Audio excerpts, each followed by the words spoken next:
২৮ June ইরানের ১৪তম president নির্বাচন প্রচারণার শেষ সময় ব্যস্ত প্রার্থীরা দিচ্ছেন পশ্চিমা নিষেধাজ্ঞা মোকাবেলা সহ নানা প্রতিশ্রুতি। ৬ জন প্রার্থীর লড়াইয়ের মধ্যে ধারণা করা হচ্ছে মূল লড়াই হবে ৩ প্রার্থীর। অর্থনৈতিক সংস্কার, মূল্যস্ফীতি কমানো এবং পররাষ্ট্রনীতিকে বেশি গুরুত্ব দিচ্ছেন প্রার্থীরা। রাইসির উত্তরসূরির খোঁজে ইরান জুড়ে চলছে ভোটের প্রচার। বিশ্ববিদ্যালয়, বাণিজ্যিক কেন্দ্র, কারখানার পাশাপাশি বিভিন্ন সমাবেশে বক্তব্য রাখছেন প্রার্থীরা। ৬ জন প্রার্থী হলেও মূল লড়াই হবে ৩ প্রার্থী। অর্থনৈতিক সংস্কার, মুদ্রাস্ফীতি কমানো এবং পররাষ্ট্রনীতিকে বেশি গুরুত্ব দিচ্ছেন তারা।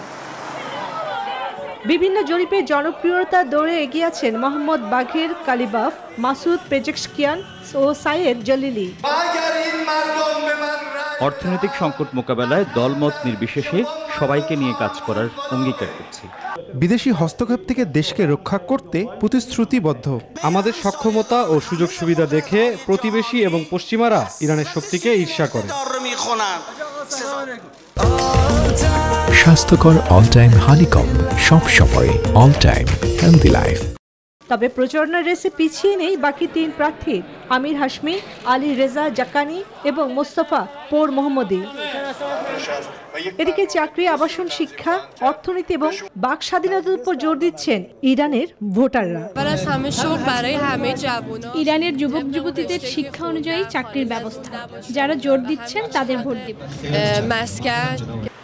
২৬ জুন শেষ হচ্ছে নির্বাচনী প্রচারণা। এবার এই নির্বাচনে প্রাথমিকভাবে ৮০ জন নিবন্ধিত হলেও শেষ পর্যন্ত ৬ জন প্রার্থিতা অনুমোদন করে দেশটির গার্ডিয়ান কাউন্সিল। গেল মে মাসে দেশটির প্রেসিডেন্ট ইব্রাহিম রাইসি এক হেলিকপ্টার দুর্ঘটনায় মারা যাওয়ায় নির্ধারিত সময়ের ১ বছর আগেই ইরানে নির্বাচন অনুষ্ঠিত হচ্ছে।